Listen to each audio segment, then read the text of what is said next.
It's time to introduce differential equations. Very exciting topic. What is a differential equation? Let's start with the famous F equals ma from Isaac Newton. Force equals mass times acceleration. Now, as you see it here, that's just an equation with three variables. But we know something about acceleration. We know that acceleration can be written as the rate of change of velocity with respect to time. That is a differential equation. Why? It's an equation, clearly because it has the equal sign. But it's a differential equation because it has differentials in it. It has a dv and a dt. Now, we look at dv dt as sort of one entity, right? It's the rate of change of velocity with respect to time. But you can also look at it as sort of two differentials within an equation. And that's what you will commonly see at the introductory calculus level. Now, another cool thing is that velocity is the rate of change of time. So you could even write this one as follows. What I'm going to do here is I'm going to substitute dx dt in for v. Okay, so when you do that, okay, in effect, it's sort of like in parentheses, what am I putting here? I'm putting in dx dt. Now, okay, so that's sort of interesting, and then it's commonly rewritten as such. F equals m, you got two d's and two dt's. And so you commonly see it like that, which is a little strange because you have like the d squared x dt squared. But this in effect is what it is. That is also a differential equation, but it is a second order differential equation. Now, for introductory calculus, we're just going to do very few first order differential equations. Okay, differential equations is a deep subject, a very deep topic, and you know, it's its own classes in college. There are special kinds of differential equations. In introductory calculus, you sort of learn one technique, separation of variables, and how to solve those, which is something we will look at in a subsequent video. In this one, we're simply introducing the idea of a differential equation. I will also go on to say that F equals ma. The reason why it's so powerful is because they're differential equations. If it was just like, you know, hey, three variables, well, if you know two, you can get the third. It wouldn't be that powerful. But the differential equations allow it to be pretty powerful. And what's interesting is that sort of the F, the force, it changes depending on what you're studying. Now, we're not doing a deep dive into physics, simply introducing what the differential equation actually is. Now, let's talk about force for just a minute, and let's talk about the force of the gravitational force on Earth. So the gravitational force on Earth is at the center. Okay, you could represent that by a dot here at the center. And the equation, okay, for the differential equation, I'm going to modify that, move it a little bit. We have F equals gmm, g is a constant, over r squared. Okay, and r is the distance from, say, the center of the Earth to you, okay? You're feeling a force due to the center of the Earth right now. You know, everything is that is within the gravitational field of the Earth. And so one way that you will see that represented is the following. If you have this sort of center of Earth here, and then the idea is you could have vectors pointing to it, and sort of the length of the vectors represent the magnitude of the force, right? And so the further away you get, the smaller the vectors are, although, you know, hard to draw the scale here. The difference in the size is, of course, a 1 over r squared size, okay? So this is one way that you can show what is going to be called, well, we're going to study something called slope fields, but what we're talking about here is gravitational fields. We're talking about, though, in general fields. And so what is a field? Okay, this is a gravitational field. And what it does, it shows you the magnitude of the force based on where you are. And so the idea is, you know, on Earth is not just on Earth, okay? Earth is a gravitational field everywhere in space. The larger magnitudes are the ones that you feel, like on the surface of the Earth, because it's not too far. But if you're way out by Pluto, you know, you're not really feeling the gravitational force of the Earth. That field, though, spreads out everywhere. It's just these arrows, they get so tiny so far away, they're completely negligible. Okay, so that is one idea of a, I'm going to call it a slope field, but we're not going to do it like that. I'm going to show you another way to do it, which is sort of the standard way in calculus. So what we're going to do now is construct a slope field from a differential equation.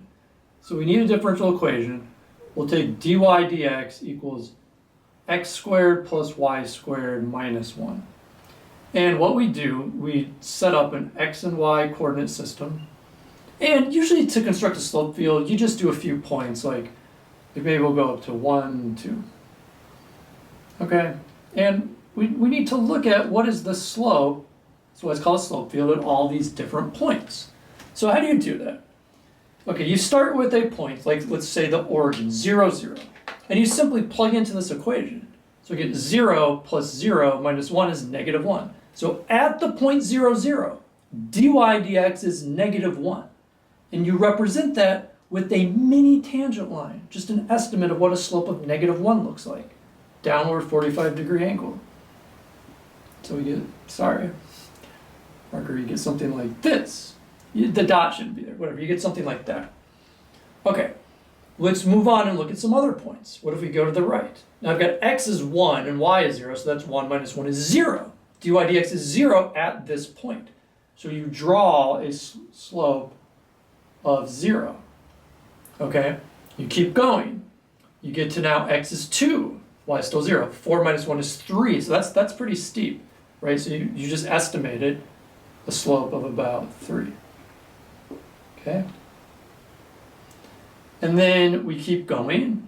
We consider all the points. Like if we go up here, now we would have, now we're going to do the x. You know, let's stay with the zeros because sometimes it's good to be strategic. Like if y is 0 and we just do x, the x squares on the left are going to match the ones on the right, right? Like if you plug in 1 and 0, same as negative 1 and 0. So we can do a match. That's going to be that, and that's going to be that. Okay, kind of cool. And then similar with y, we can do a match. And so if we have up here, okay, now the x's are going to be 0, and if y is 1, we get 0. So this is going to be 0. Same thing down there, you get 0. But then when y is 2, you're going to get that steep slope of 3. Okay, so you get something like this and this. It's hard to distinguish the different slopes, and you can just do your best. And then we keep going. So what about 1, 1? When x is 1 and y is 1, we get a slope of 1. So we get something like this. And then when, what is it right here? Okay, another way you can think about these is you can think about where else is it going to be the same. If they're both 1 and they're both negative 1, it's going to be the same. So that's going to be the same here. Okay, and then what else? Okay, well let's go with this point. So now we have x is 2 and y is 1. So that's going to be 4 because the 1s will cancel. It's going to be even steeper than the one below it. And that steepness, is it always the same on the left and the right? Let's think about this. So if we have, yeah, it is, isn't it? Because like the squaring makes it the same. Negatives and positives are no different. So that's going to match, that's going to match, that's going to match. And then this one, like if, do we have a match for this one? Let's think about it. So if x is sort of 2 and y is negative 1, yeah, that's going to be the same as, we got matches from the top too. Okay? And then, so we haven't done this one yet, so I don't think so. If x is 1 and y is 2, 4 plus, it's going to be 4. We have done this one, so it is a match. Hard to draw them the exact same, but it's going to be something like this. If anything, it's just going to get steeper because if you got 2, 2, well, now we've got 8 minus 1 is 7. So for us, these will just be kind of almost vertical. Okay, and we're sort of filling in the gaps. Okay, I'm just going to estimate these to be like this. Okay, so what we have here is a slope field. Now, what it's supposed to do is it gives you the slope at every given point within reason. I mean, you can't show every point, right? And it does different things. So in addition to showing you the value, like it solves the differential equation at different points. So right at 0, 0, dy dx is -1.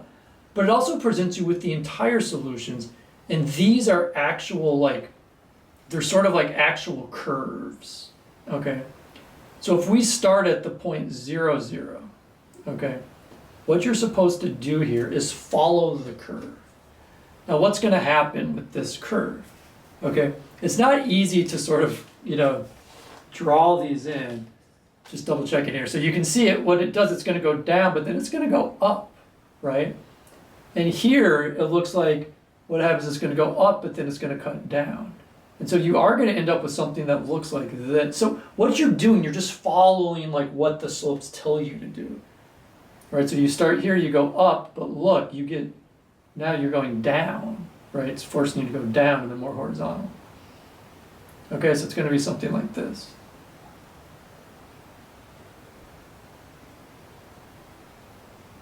Okay, so, and it kind of keeps going. We didn't show where it keeps going, but that would be one solution to the differential equation. It would be the solution that passes through 0, 0. And sort of like the plus c's would give you additional solutions to the differential equation. Okay? Kind of cool, right? Like if you're, like you can imagine this, if you start here, okay, what happens? Well, it looks like you just go up. And so there's another solution of the differential equation. Okay? You start a given point, it's going to tell you to do different things, right? Like if you start down here, you go up, and it looks like you cut down, but it looks like you go back up again. Maybe you go over again. Okay, it's not always easy to tell exactly how to draw them, but the point here is that the curves in white are different solutions to the differential equation. Differential equation is not just a plus c thing. We'll often have, depending, more than one solution, although the plus c is sort of, it's tied in more to what we'll see is called an initial value problem. So what we have here are two different ways of looking really at fields. Okay, fields in physics are sort of like, almost like all the rage now. It's like people talk less about electromagnetic forces and more about electromagnetic fields. Okay, they are intertwined. Just like you have a gravitational force, it leaves a gravitational field. Okay, the fields, okay, give you the force at any given point. A slope field gives you the slope at any given point. Okay, so it is a visual way to get all solutions to a differential equation in addition to the slopes at given points. You could be asked both to create them, as shown here, and to interpret them. Now, I want to do one more sort of style of example that you will see. Okay, and so we're looking at just different ways of introducing differential equations. So you would see something like this. Okay, so this is an example. So you might see, you're going to verify that, and you're given an equation. Okay, the equation here is y equals e to the x plus 2 cosine x.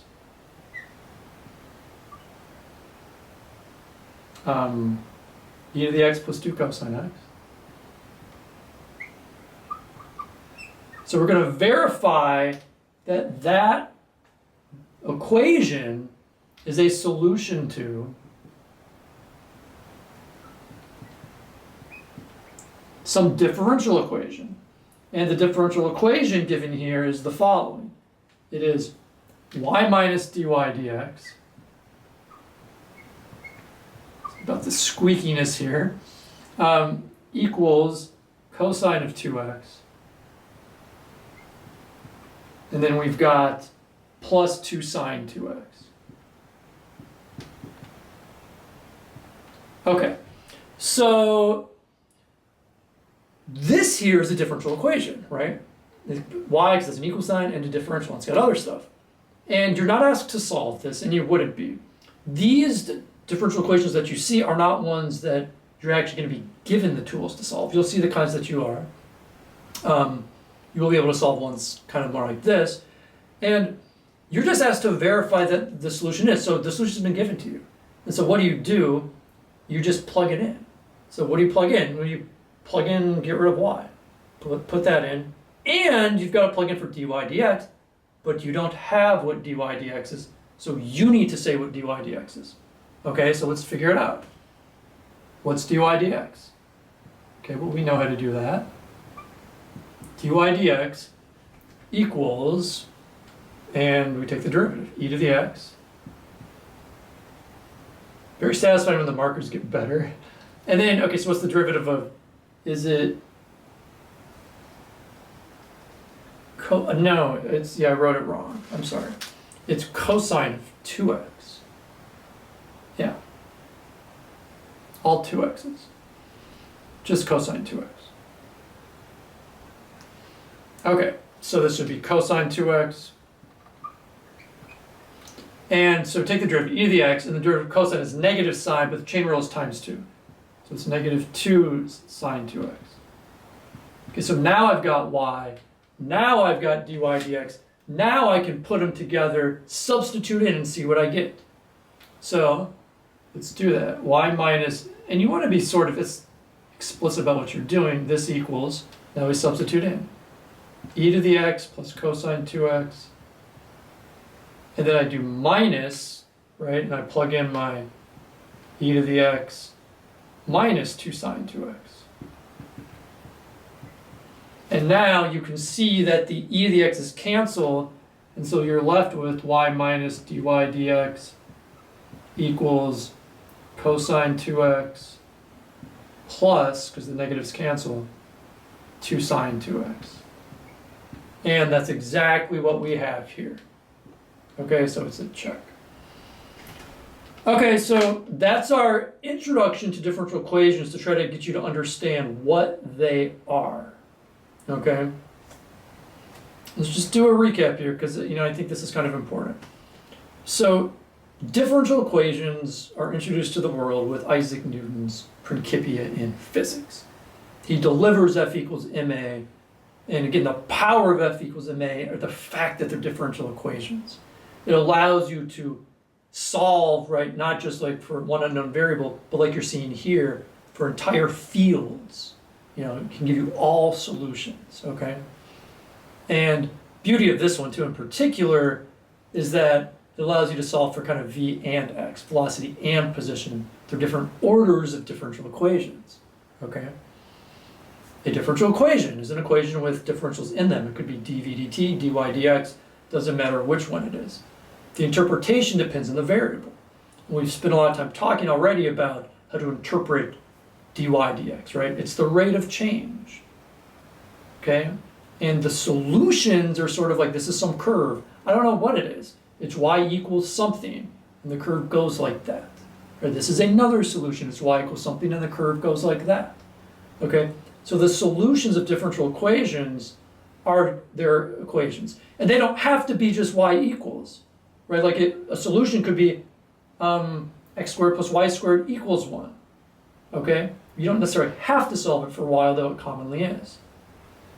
And so if you're given a differential equation and you're given a solution, you would simply plug in to see, like we did here, if they are in fact solutions. And we verified, in this case, when we took the derivative and we plugged in, we did get this solution. Okay, so this is really about the idea of differential equations, interpreting them visually as slope fields. This is just an additional idea to show you in physics how vector fields are represented and verifying solutions. The language of science is the language of differential equations. F equals ma. Newton's most fundamental equation is a differential equation. This F equals gmmr squared is one example of that. Maxwell's equations, which govern all electromagnetic forces, all light, are differential equations. We also have the Schrödinger equation in quantum mechanics. That is also a differential equation. You see them all over the place. Why do you see differential equations all over the place? Because things are in motion, things are changing, and science is the study of what changes.